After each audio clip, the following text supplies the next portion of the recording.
కుటుంబానికి సమాధానం sorry sir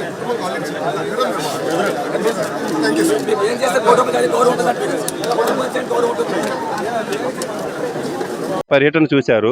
బాధిత కుటుంబాలకి మీకు కార్మిక సంఘాలకి మధ్య విడదీసే ప్రయత్నం అనేది నాకు కనిపించింది. వాస్తవేనంటారా? అసలు కార్మిక సంఘాలకి ఇక్కడ ఏం పని? లేకపోతే కార్మికుల కుటుంబాలు మీరు కాదు కదా అని ప్రశ్నించి మిమ్మల్ని అడుగుతున్నటువంటి తీరేమనిపిస్తుంది?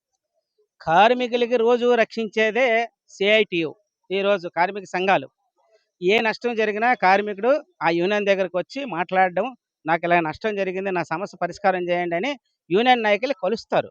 కలిసి వాళ్ళ ఇబ్బందులు ఏమున్నాయి, ఆ ఇబ్బందులన్నీ తెలుసుకొని మాట్లాడతారు. ఇప్పుడు అధికారం ఉంది కాబట్టి ఇదే లోకేష్ వచ్చి ఇంత పొగరగా మాట్లాడడం అనేది అత్యంత దుర్మార్గం. అసలు అధికారం ఉందంటే అధికారం దుర్వినియోగం చేయకూడదు. సాటి మనిషి చనిపోయాడు, కాలిపోయాడు అంటే అయ్యో పాపం, దానికి ఎంత నష్టపరిహారం అవుతుంది ఏంటి అనేది చూడాలి. వాళ్ళ కుటుంబం ఏంటి, వాళ్ళ పరిస్థితి ఏంటి, వాళ్ళకి ఏం ప్రకటించాలి అని అందరితో మాట్లాడి ప్రకటించాడు అనుకోండి, అది ఉందాతనంగా ఉంటుంది. ఓడిపోయేటప్పుడేమో అందరి మీద భుజాల మీద చేసి నన్ను గెలిపించండి, స్టీల్ ప్లాంట్ కాపాడుతానని చెప్పిన చంద్రబాబు నాయుడు కానీ, లోకేష్ గారు కానివ్వండి, పల్లా శ్రీనివాసరావు గారు కానీ, వీళ్ళందరూ ఇంత దుర్మార్గంగా మాట్లాడుతుంటే అసలు వ్యక్తిత్వం ఏముందండి వీళ్ళకి? అసలు నిజంగా తెలుగుదేశం కుటుంబాలకి, తెలుగుదేశంకి వ్యక్తిత్వం ఉందా? ఉంటే ఏదని చూపించాలి కదా మనుషులందరికీ. అసలు లేకుండా ఉంది. గత పాలుమరసులో ₹1,00,00,000 ప్రకటిస్తే ₹1,00,00,000 కాదు ఇంకా ప్రకటించాలని ఇదే చంద్రబాబు నాయుడు గారు మాట్లాడారు, ఇదే లోకేష్ గారు మాట్లాడారు. వాళ్ళు భవిష్యత్తు అంతా బాగా చూడాలని చెప్పారు. ఇప్పుడున్న లోకేష్ ఏం చేశాడు? ఇప్పుడు ఇక్కడున్న ఎంపీ ఏం చేశాడు? అతనికి 5 లక్షల మెజార్టీ వచ్చింది. పల్లా శ్రీనివాసకి 95,000 మెజార్టీ వచ్చింది. అంటే స్టీల్ ప్లాంట్ వాళ్ళు అందరూ ఓట్లు వేయకుండా గెలిచాడా? లేకపోతే ఏంటనుకున్నాడు విశాఖ ప్రజలు అంతటే?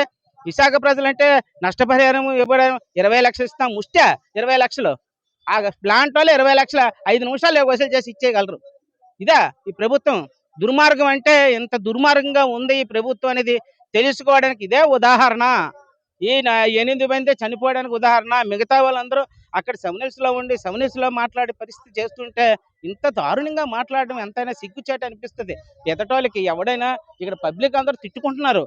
వచ్చి అదే అందరినీ పరామర్శించి చేసి నష్టపరిహారం అది కాదు ఇంకా ఇస్తాం అని మేము ప్రకటించాలి దమ్ముంటేనే. అది ప్రకటించకంట నేను మాట్లాడతాను, నేను మాట్లాడి చేస్తాను అంటే చేతకంతనం కిందని మేము భావిస్తున్నాం.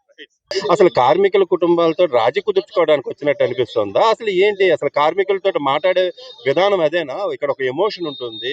బాధిత కుటుంబాల తాలూకా బంధువుల అవశేషాలను కూడా గుర్తుపట్టలేనట్టుగా ఉండి వాళ్ళు ఉన్నప్పుడు ఈ విధంగా పాలిటిక్స్ చేయటము, కార్మిక సంఘాల మీద అసహనం వ్యక్తం చేయడం ఏమనుకో? కార్మిక సంఘాలని గుర్తించడం ప్రభుత్వానికి ఇష్టం లేదు. లేబర్ కోడ్స్ పేరుతో ఆల్రెడీ కార్మిక సంఘాలను అణగదొక్కే ప్రయత్నం జరుగుతున్నది. ఇప్పుడే కాదు, అనేక సందర్భాల్లో బలహీనపరిచి కార్మికుల్ని, కార్మిక సంఘాలని డివైడ్ చేయాలనే ఆయన ప్రయత్నం. అది సాధ్యం కాదు. ఎందుకంటే బాధితులంతా కూడా మా వాళ్ళు ఏ పార్టీ ఏ సంఘం అంత నిమిత్తం లేదు. కార్మికులంతా మన వాళ్ళు. ఇప్పుడు ఆయన ఓన్ చేసుకోవడానికి వచ్చాడు బాధితుల్ని. మేము అంతకన్నా ముందు వెళ్ళి వాళ్ళని కూడా అందరూ అని. అందుకని కష్టం వచ్చినప్పుడు అందరూ పలకరిస్తారు, అందరూ పరామర్శిస్తారు. లోకేష్ పరామర్శించడానికి, శ్రీనివాసరావు పరామర్శించడానికి ఒక తేడా ఉంది. నేను సానుభూతి చూపగలను, కానీ ఆయన భరోసా ఇవ్వాలి. అధికారంలో ఉన్నాడు, ప్రధాన బాధ్యతల్లో ఉన్నాడు. ఇదిగో మీ కుటుంబానికి ఈ రకంగా మేము ఆదుకోగలుగుతాం. వాళ్ళకి చెప్పబోయిన ఇక్కడికి వచ్చి మీడియాకి చెప్పవచ్చు. ఒకవేళ వాళ్ళు పాపం కిన్నులై ఉన్నారు, ఏం మాట్లాడాలో కూడా తెలియని పరిస్థితి. అంత దీనావస్థలో వాళ్ళ కుటుంబం సర్వస్వం కోల్పోయి ఏమిటి మా భవిష్యత్తు అనే ఒక దీనావస్థలో వాళ్ళు ఉన్నప్పుడు వాళ్ళు ఏ డిమాండ్స్ అన్ని పెట్టరు. ఏం చెబుతాడో విన్నామని అని వినటానికి వాళ్ళు సిద్ధపడి ఉన్నారు తప్ప వాళ్ళని కూడా నిరుత్సాహపరిచింది ఆయన స్పందన.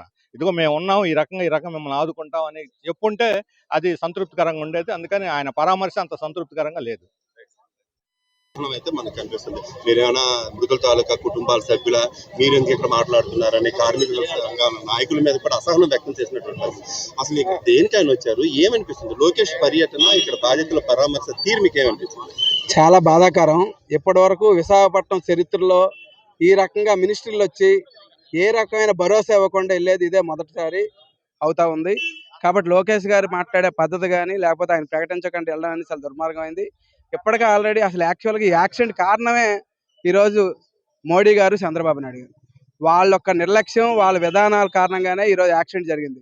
ఇక్కడ సీఎండీ పేరుకున్నా సరే వాళ్ళు ఏం చెప్తే తూతూ మంత్రంగా అధికారులు వ్యవహారం చేయడం తప్ప ఇంకోటేం కాదు.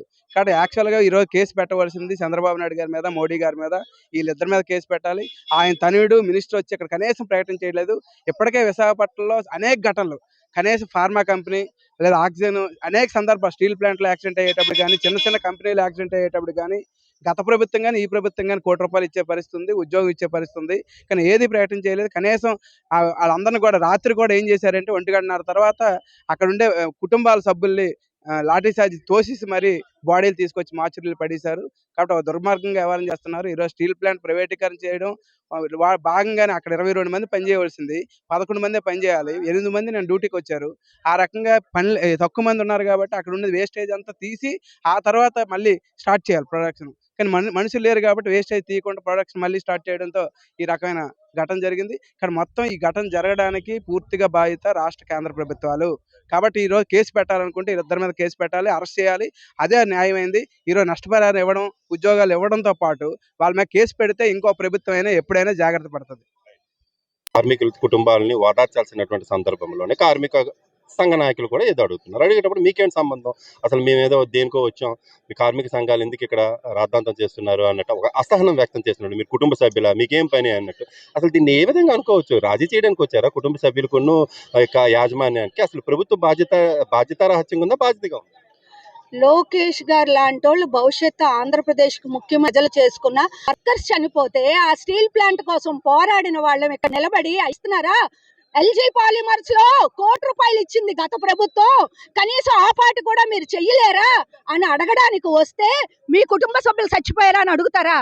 ఇంత గొప్ప తెలివితేటలు ఉన్న వాళ్ళు ఆంధ్ర రాష్ట్రాన్ని నడిపిస్తారు అంటే ఇంకా బాధ. అయితే మీరు చెయ్యరు, చెయ్యాలి అన్నా మరి మీరు ఎందుకు వచ్చారైతే? మీరు చచ్చిపోయిన వాళ్ళ కుటుంబ సభ్యుల? కార్మిక సంఘ నాయకులం కాబట్టి వచ్చాం.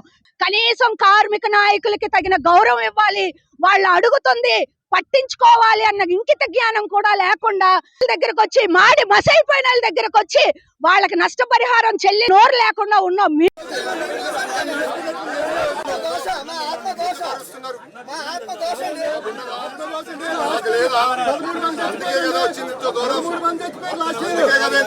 మీరొచ్చి రాజకీయం చేయాలంటే బయటికి వెళ్ళొచ్చు.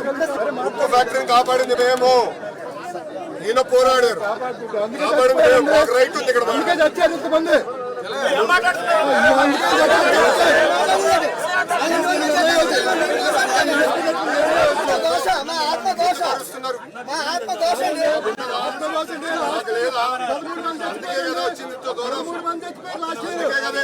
మీరొచ్చి రాజకీయం చేయాలంటే బయటికి వెళ్ళొచ్చు.